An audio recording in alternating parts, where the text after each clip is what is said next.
Hello, everyone. Hey, party people. My name is Leona Carter, and welcome to another episode of Hey, Coach Carter. So, I am super, super excited. So, you have to love the technology, right? So, that's how I'm able to get my friend Stacy Hanlon here with us today, all the way from Canada. Woohoo! So she's going to be joining us. So she has a powerful story, of how she, come to be the photographer that she is, but it didn't start out that way. So we want to welcome Stacy to the show. Hello, Stacy. Welcome. Hi, thank you so much for having me today, Leona. Awesome. So let's start off by introducing yourself. So tell us who you are and what you do right now. Well, I'm Stacy Hanlon, and my business is Wildflower Story. And what I do, it's kind of a combination of two things, but with the same similar goal. So I have one side of my business that's self-care, and then I have a photography business. And my main mission is to empower women to become their most, my words are escaping me, to basically empower them to become their best possible self. Right. Okay. Awesome. So you say you do that through photography and the self-care. Yes. So tell me about the self-care part. Okay. Well, self-care is I have coaching where I can do either one session or 3 sessions. And also I have courses that I offer. Basically, they're self-esteem, helping women to regain their self-esteem.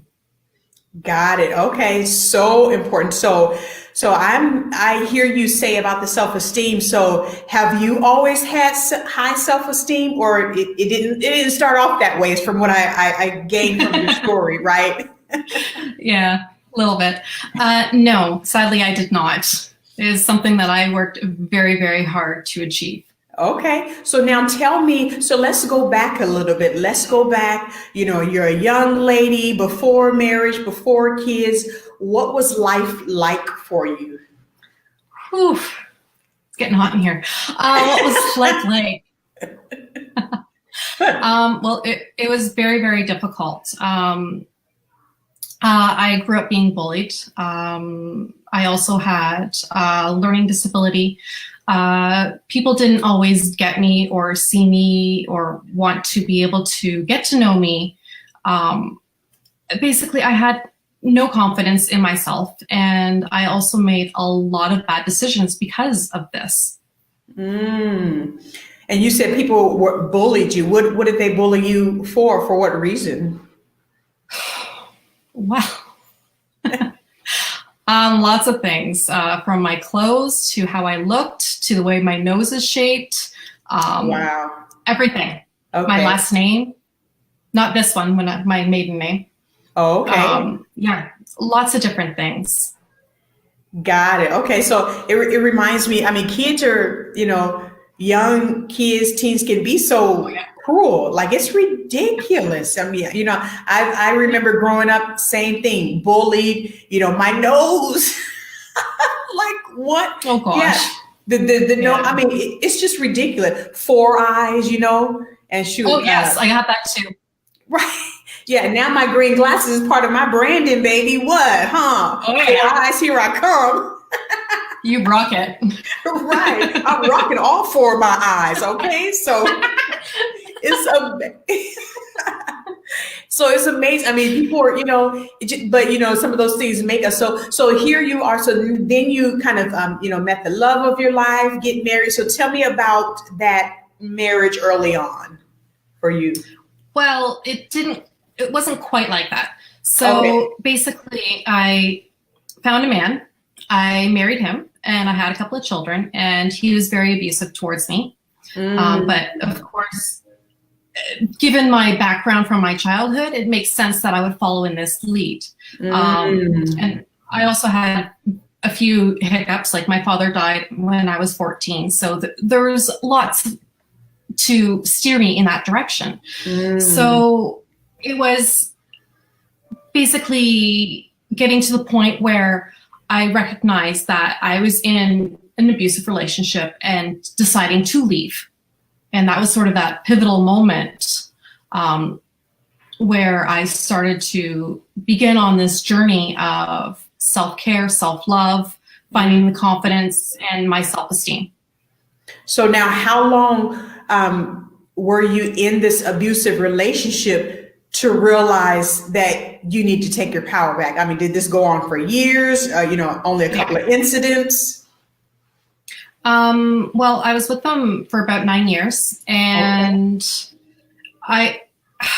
I'd always had that little voice in the back of my head, right? Like, it's like, it kept saying to me, he's taking the best years of my life.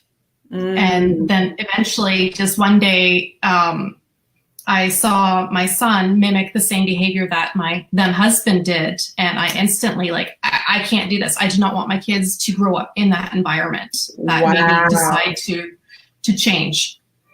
Oh, okay. So your kid, was he doing some hitting or doing something like that? Yeah, he pushed my daughter at the bottom of the stairs, and it was quite a moment. Wow, that sounds, as a mother, devastating to say the least. Definitely. Got it. Okay. And so you're, strong for sharing your story. So I know this is, it probably brings back, memories, but look how you've taken your power back. Wow. Oh, yes. So you said Definitely. Enough is enough. This is not my best life, right? Oh, exactly. So how did you make your escape? How did you do it? How did you leave? Oh, Leona. Well, I'm telling you now, women, there's women out there that listening to your story and is in the same position, right? They're in there like, please, I want to know how she did it because I need to do it too. I need to make that same decision, right? So, exactly. Yeah. All in all, you need to make the best decision for you in your circumstances. That was my pivotal moment where I decided that I needed to leave. I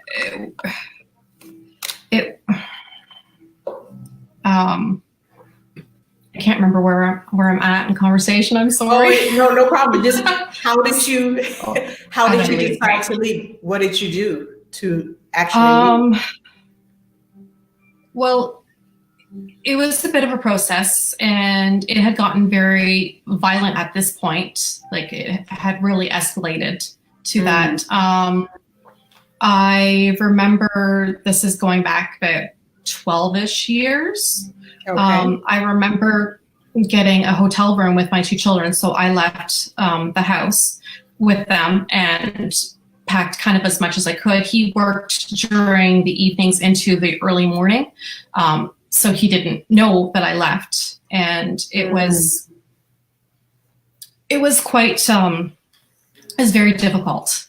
And eventually I did end up taking the house again. Actually, I'm still living in it. Oh, okay. You said taking the house again? Yeah, because he had tried to do that. But I ended up getting the house and the children. So I got very lucky in the whole process. Wow. To me, my children were the most important thing. Oh, yeah. And so of course, their safety and my safety. Oh, yes, absolutely. So, yeah, when you saw your child mimic this behavior, now how old was the child? Are we talking 2, 3 years old? My son was 3 and my daughter was 5. Oh, okay. Got it. They're very little. Right. Very little. Okay. So now you've made this great escape. You have your 2 children, they're safe. So how do you rebuild? So, if your self-esteem wasn't that strong to begin with, for any woman, it's probably taking a plummet dive, right? At this point? Definitely. I've always enjoyed reading. I started reading books. What else did I do? It was a long, slow process, really. I remember seeing a psychologist for a short time period, and he really helped in sorting out my feelings and figuring out kind of where I wanted to go and what did I needed to do. But I would basically say that the most helpful thing for me was reading books on self-care and how to take care of myself and going through that journey. Wow. So now at what point did you realize that, wait a minute, I'm getting better. My self-esteem is on the rise. I mean, what point, what event, or, if it's an event that lets you know, like, okay, hey, we coming through this. It's not always sunshine, I understand, but that, sometimes there's that pivoting moment that that you're getting better.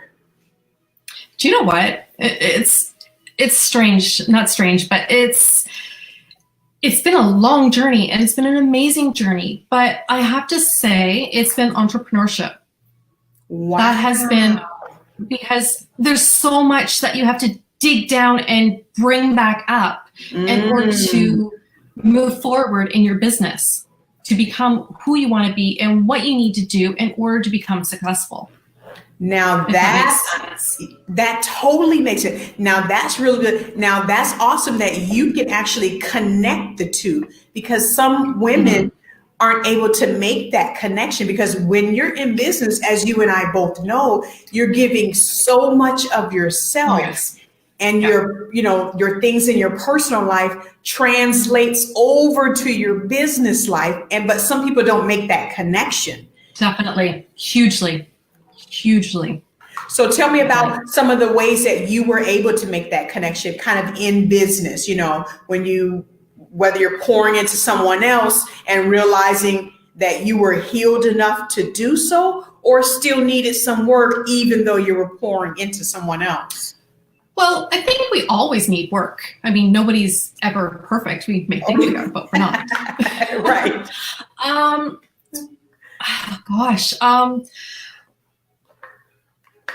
It's, as I said, it's been a journey. It's been transformational in so many different ways. I even went back to school and I did social work.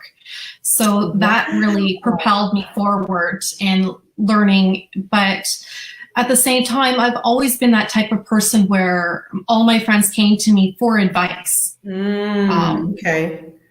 So I was always very helpful. I mean, I'm sure you even noticed through this conversation, this interview, that I'm very emotional and I'm very passionate about what I do and what I love. Wow. Yeah, it definitely shows. And that's why, you have such a, I believe your passion comes through your eyes. And that's why your photography is so good. So I've looked at some of your work like, oh my God, this girl rocks out. Like, wow. I was stalking your page, all your photography. I looked at it all. It's amazing work. So tell me how, you bring out the best in women, because your photography is different. People are not just cheese. They're different. It's different. So tell me about the core of how this photography came to bring out the best in women. I think honestly, it's been a reflection of myself, because it took me such a long time to see my own beauty and to gain my self-esteem. So I want to be able to give that back to women, because we are so deserving of that, but we often do not think that way. Or it's when we have children, right? And we have that spouse or partner or whichever, but we always put them first. And sometimes that takes a toll on us. But we have to remember that in order to take care of others, we have to take care of ourselves, because we can't take care of others when we're down, or when we're depressed, or when we're not well, right? Like we need to be able to do that.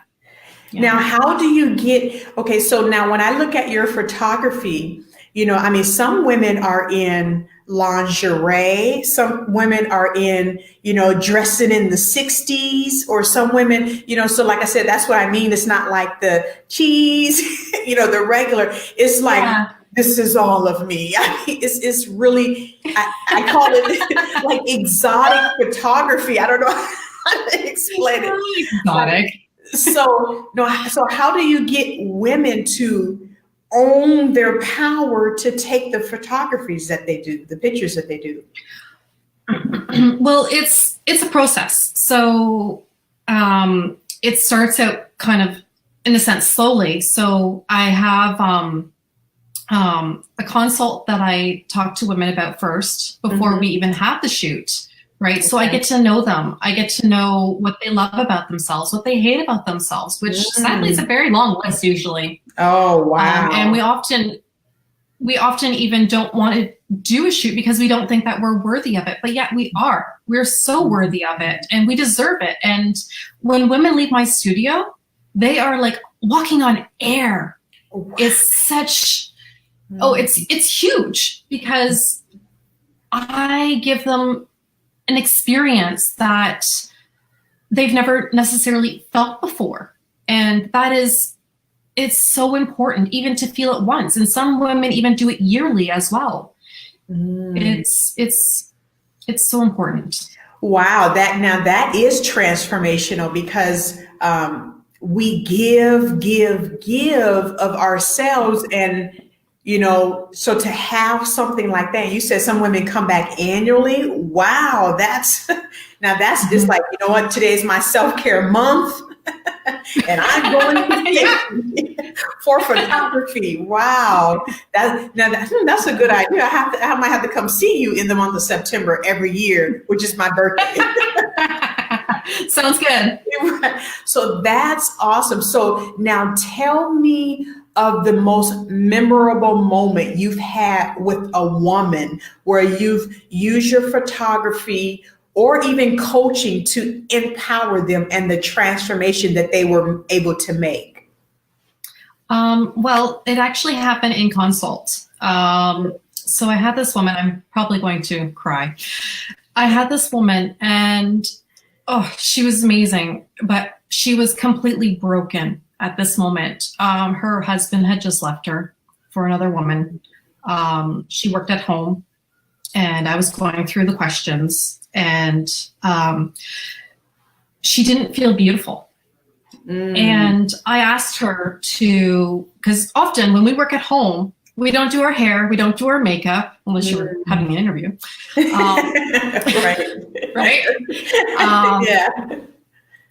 But I asked her, what if you did your hair and your makeup and you got dressed like you were going to go to the office? Right? And I said to her that when you have your shoot, I will be asking you how you feel. And she's like, it was amazing. Like I felt so much better about myself and who I was. Wow. Wow. And so what kind of picture did she end up taking? Oh, she bought a collection. Oh, she got a collection. Wow. Look at that. So that's very, very transformational. So, so how does a woman know they should come see you? How does your ideal client know that, yeah, I think I should see, you know, either have a consult, you know, take pictures or, you know, go through your coaching program? What is your ideal client going through right now that they know they need to see you? Often they're feeling broken or stuck, or they're wanting to feel like they have that longing. They want to feel differently about themselves. They want to have that self-improvement. They're ready for that next step, but sometimes they don't know quite what it is or how to achieve it. Got it. So that makes sense because a lot of times, you know, even when I'm dealing with mothers, you know, they're overwhelmed, frustrated, and ready for some sense of relief and peace. Yes. Because life is just doing this for them. It's like they're going here, giving, and they just need to relax, chill out, and rethink things, you know, through and think with clarity because, you know, things are so foggy, right? So foggy. And it's amazing. It seems similar, you know, across the board in whatever work that you do, you know, when women are ready for their next, we all feel it. Their atmosphere feels it, right? Their spouse feels it. I also want to add in something here because I read a book. I read lots of books, but it was by Shonda Rhimes. I can't remember the name of it off the top of my head. Say yes or yes. Something about that. But it's basically the whole message of the whole book was whatever we want, whatever we desire, it's on the other side of that fear, but we don't want to move past it because we're in fear. Mm-hmm. So true. Fear, boy, that's a whole nother subject. That's a whole nother party. Come on, you done brought up something now. Wait, I got to get ready for this. Hold on. Oh my gosh. Okay, so many people. It's amazing when you think about fear is debilitating to people. Oh God, yes. Yes. Debilitating. Hugely. You will set back your whole life because of the debilitating thought of what might happen. Come on. Exactly. What might happen. And 9 times out of 10, it doesn't even happen that way. But because you think it's going to, man. I know. So tell me what if? Yeah. Sorry. No, go ahead. What if everything that you want in life is just that close to you? But you can't move past that fear, that brick wall that you built. It's like right there. Right. What if, right? Sometimes, as women entrepreneurs, it's not that we're not afraid, but you have to do it afraid. You do it afraid regardless. I have women on my show and they're, oh my gosh, I can't be in front of camera. But then we go, action, hey, and then they just come alive. You know anybody like that?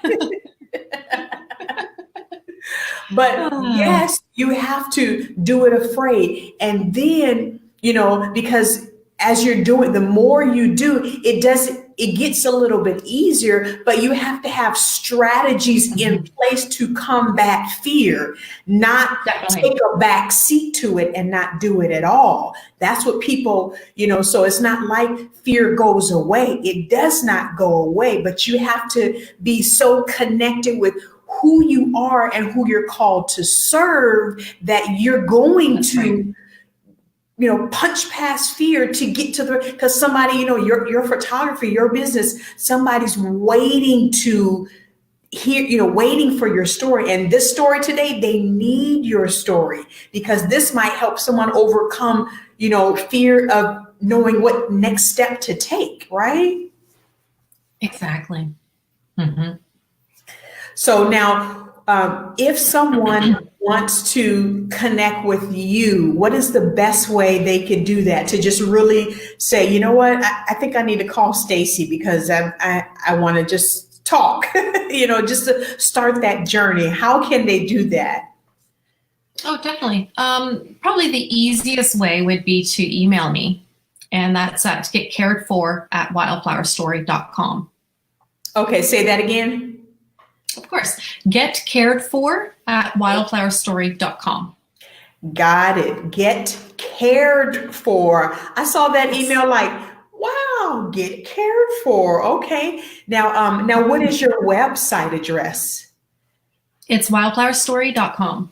Okay. wildflowerstory.com. Awesome. And when we get a chance, we'll put this information in the comments so people can kind of just click on the link so that they can find you. So just kind of as we're wrapping up, what is that advice you need to share with that woman who needs to contact you? So talk directly to the camera and tell this woman, how she's valued, what her next step is, and how she should connect and why she should connect with you. I'm not going to remember all that. But basically, sorry. That was a lot of call to actions there. But no, basically, if you're struggling in your life and you want to make changes, there's only one person that can do that. And that person is you. You can't rely on anybody else. Nobody else is going to be able to change things for you. You have to have that desire, you have to have that drive in order to be able to make the changes necessary that you want and you long for in your life. And there are so many different ways in how to achieve them. And you can come to me through either for a woman's portrait or through taking one of my courses, or even having a coaching session. Awesome. You said what? Did I get it all? Check. Oh, okay, got it. So thank you so much, Stacey. This has been awesome. And so I'm really excited about, you and I had an opportunity to share a stage at the Power of the Purse conference in Canada, right? And so, so I look forward to sharing more stages with you, because your story needs to be heard. It really does. And what you've been able to produce as a result of your story is absolutely phenomenal. And so I'm so excited that you said yes to being on Hey Coach Carter today. And I am excited about watching your future, girl, because we're about to do this. Thank you. Thank you so much for having me. It means a lot to me. And yes, I look forward to sharing more stages too. Yes, absolutely. All right, everybody. This is Leona Carter with Hey Coach Carter. And remember, I have what I want because I said so. Bye.